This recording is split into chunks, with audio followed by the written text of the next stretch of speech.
So I am Michael Acton Smith. I'm sometimes known as Mr. Moshi, and not today though. And what I want to do is tell you the story of Moshi Monsters. It's a bit of a crazy tale. It started a few years ago when I drew this sketch in a coffee shop in Battersea, and over the next few years it grew and has become a £100 million brand. So it's been a bit of a roller coaster. We've made lots of mistakes, lots of screw-ups and missteps, but hopefully the story is going to be enlightening and entertaining. Now, just out of interest, has anyone adopted a Moshi monster? Oh, very vocal, yes. Excellent. A few hands going up. Brilliant.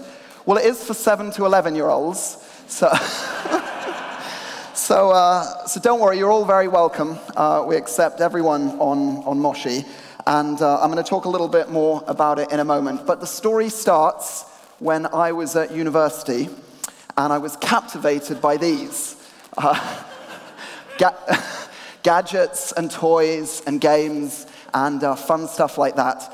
And with my friend Tom Boardman, we created an internet company called Firebox, selling all these weird and wonderful toys and gadgets. And we thought life was going to be like this. We thought we'd be playing on big pianos every single day and testing out all these gadgets and games. And it wasn't quite like that. We'd left university and didn't have any money. We didn't have any rich friends to borrow from to buy our stock. We were in debt. And we were at our wits' end and couldn't think how we were going to start this business. So then we had a brainwave, and we saw an advert in the paper asking for people to take part in clinical drugs trials. And I was wincing when the first speaker was on earlier. I definitely wouldn't have done it. I didn't get paid thousands of pounds. We got paid £400 to spend a week in Merthyr Tydfil, being injected 36 times with some new anti-migraine drug, I think it was. But we survived, and in just about one piece. And I came up, my mum was so impressed, and to encourage us not to do it again, she gave us £1,000. Which enabled us to buy our first computer and a printer and a little bit of stock, and so we were underway. And this was back in 1998. I don't know if anyone remembers the dot-com boom, slightly crazy times. And the exciting thing then was that there were not many people setting up internet businesses around then, but the other problem was there weren't many people shopping online then, so we didn't really have many customers. I had one friend that would order from us using different names to try and keep our spirits up, but we saw straight through it, and our turnover was about £15 to £20 a month, which really wasn't enough to keep the business going. And we were really close to throwing in the towel. And I think as an entrepreneur, you have to be quite resilient. So about 6 months in, we had our next brainwave. We were in the Cardiff Student University pub, and I saw someone lining up shot glasses across the bar with tequila in them. And in our slightly drunken state, Tom and I thought they looked like pawns on a chessboard. So we invented at that evening alcohol chess, which we called shot glass chess, and we were based in Tom's mum's attic at this time. And when she'd gone out one evening, we raided her crystal drinks cabinet to create the first ever set of shot glass chess. We called it the thinking man's or woman's drinking game. And the wonderful thing, we didn't have kings, so we used the Carling as the kings. I was vodka, and Tom was Southern Comfort. And the beauty, you can play with red wine and white wine if you're a little less hardcore, or orange against lemonade or something. But the beauty is every time you capture a piece, you have to drink it. So it's this wonderful inbuilt handicap system. The better you're doing in the game, the more drunk you're getting. So by the end of it, no one remembers who wins or loses. That was Tom after a very vicious queen sacrifice, which which was three shots. And the next morning, we woke up and we couldn't remember who won. We just knew that there was something here, a little bit of magic. Maybe we could develop this into an actual product. So we went round to a load of local suppliers in Cardiff, and they helped us make this set. I don't know if you've ever tried to transport 32 glasses and a big, thick glass board through the post. It's quite an engineering feat to come up with the packaging, but we managed to do it, and Shot Glass Chess was born, and thank you for the cheers. We sent out press releases to loads of journalists, and amazingly, they loved it. And going back to what Julian said at the start, story is so powerful. This was our story. Two broke students playing alcoholic chess in their little attic in Cardiff, created this game, and we got in FHM and Time Out. We were on BBC Radio Wales. We even made it to page 3 of The Sun. Not the main picture, just a little footnote in the corner, but that was still quite exciting. And so anyway, that was the impetus, and Firebox has grown and still going strong now. Great for Christmas presents, if anyone's thinking. Now, not many people know this, but actually before we were called Firebox, the first name we gave the company was Hotbox. And Tom and I spent hours designing this logo. The products were so hot, they were literally bursting out of the box. And we owned the domain name hotbox.co.uk. And in our naivety, we didn't realize there was a website in America called hotbox.com. And some of you are nodding. Some of you may know it's one of the world's largest porn sites, which wasn't. We didn't think it was that much of a problem. We got a lot of traffic to our site, but it didn't convert into paying orders. I think they were a little disappointed. But the worst bit about this was my mum was so proud that she had an entrepreneurial son that hadn't killed himself doing drugs trials. She'd tell all her friends to go and check out Hotbox, his new business. And so that was a little awkward. So anyway, we changed. When we moved to London, we found some investors. They said, we love you, we love what you're doing, just change the name and we'll invest. So that was a little bit of background. And I don't know if anyone remembers this. Anyone of a certain age? This is my first ever computer, the ZX Spectrum. Amazing. It had 48K of memory, which most emails are way bigger than that nowadays. And my dad bought me this so I would write letters and do my homework. But of course, like everyone, I just played games on it. And I realized from quite an early age that my dream was to one day run a game studio. So as the internet started to take off and gaming became a little less kind of antisocial and more social, I decided to create a new company. And I stepped back from Firebox, still involved, but I wanted to follow my other passion, and I created a company called Mind Candy. And this was back in 2004. And does anyone remember a book called Masquerade? Oh, good cheers. So for anyone that doesn't know, this was the inspiration for the first game we created at Mind Candy. It was called Perplexity. That was me and my dad out treasure hunting.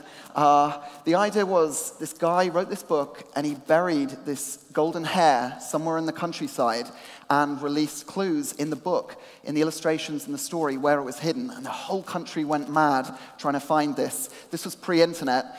And so people set up treasure hunting clubs. He was interviewed on Wogan, which was about the most viral thing that you could do back in the late 70s.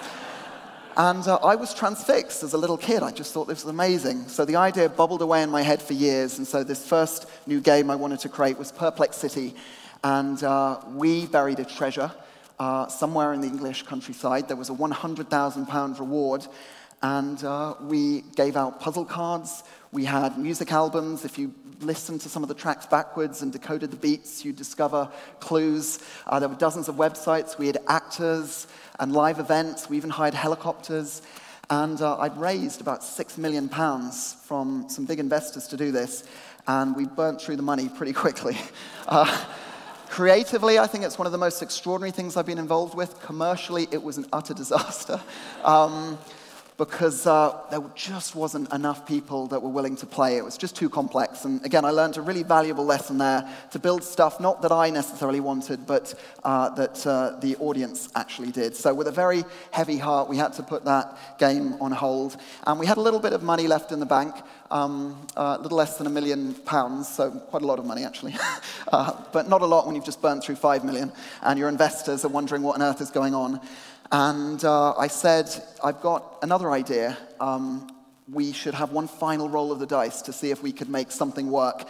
And I said, I'd seen how kids were using the web and how comfortable they were with new technology. This is about back in 2007.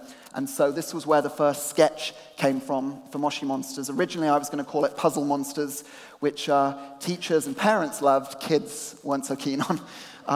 And so we chose Moshi Monsters because it sounded fun and silly, and the domain name was free, and, and as far as I know, isn't a porn site, which is very, very important, a valuable lesson. And I was inspired by this, another very, very simple idea.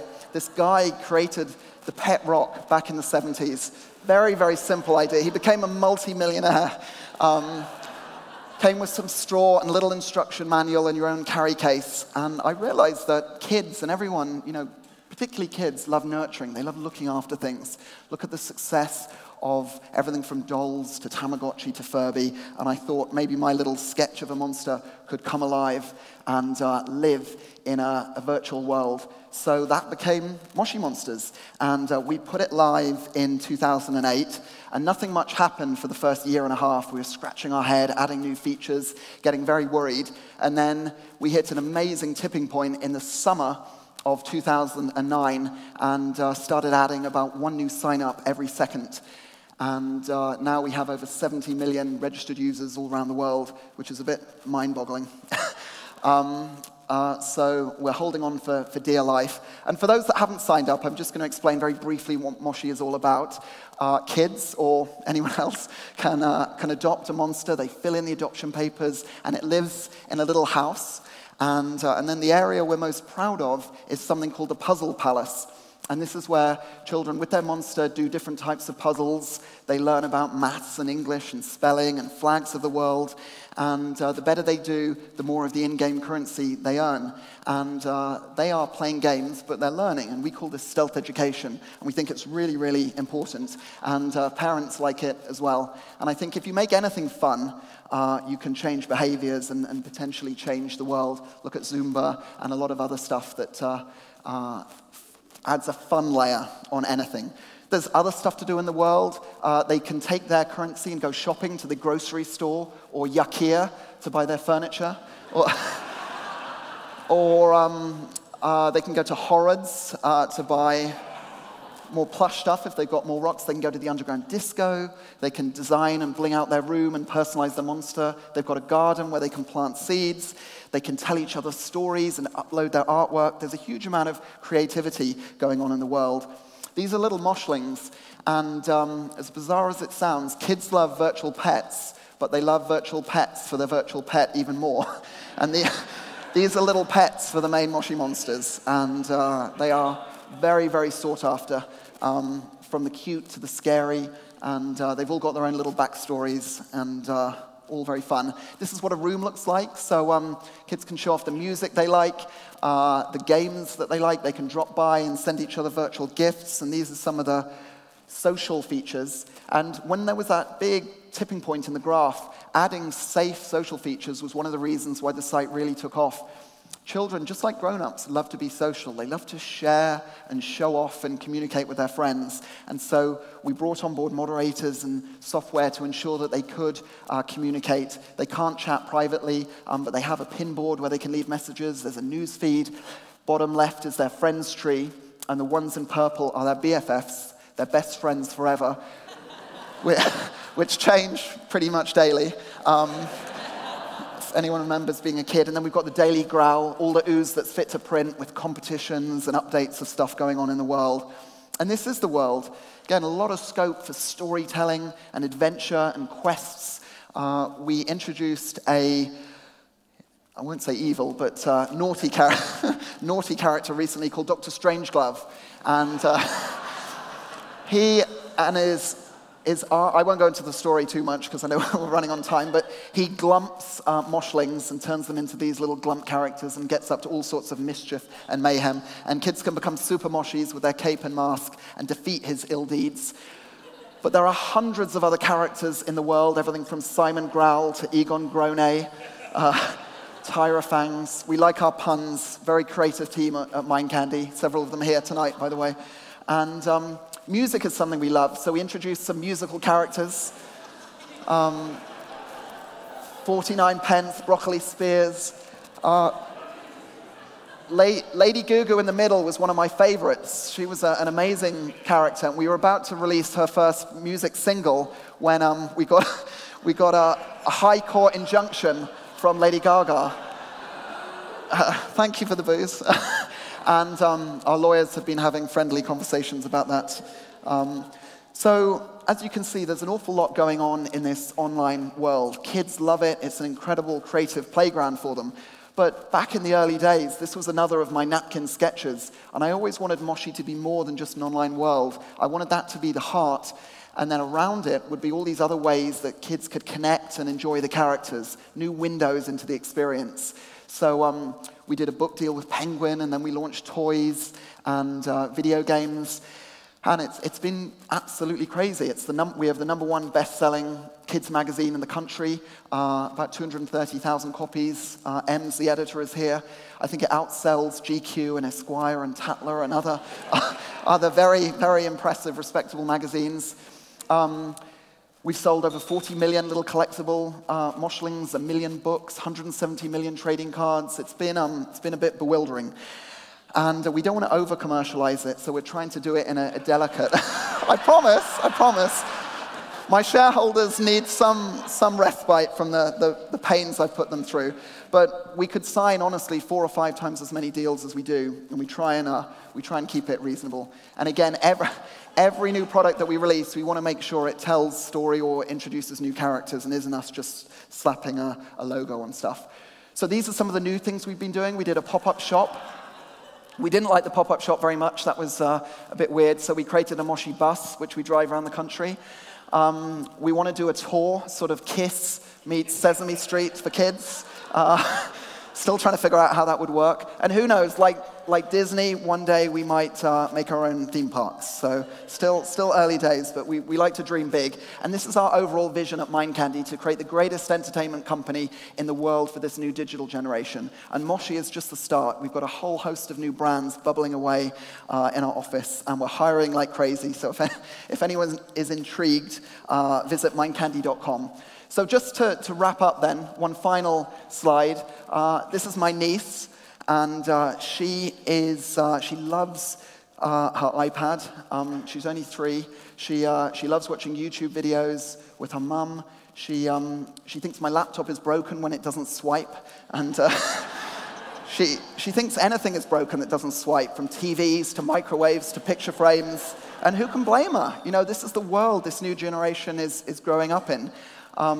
They are the swipe generation. And when you think about it, there are already 2 billion people around the world connected to the web, doing all sorts of extraordinary things. By the end of this decade, there will be 5 billion people. And just think of the opportunities that creates in entertainment and communication and all sorts of other areas. So it's disrupting major industries. It's chaos, but that's when the biggest opportunities emerge.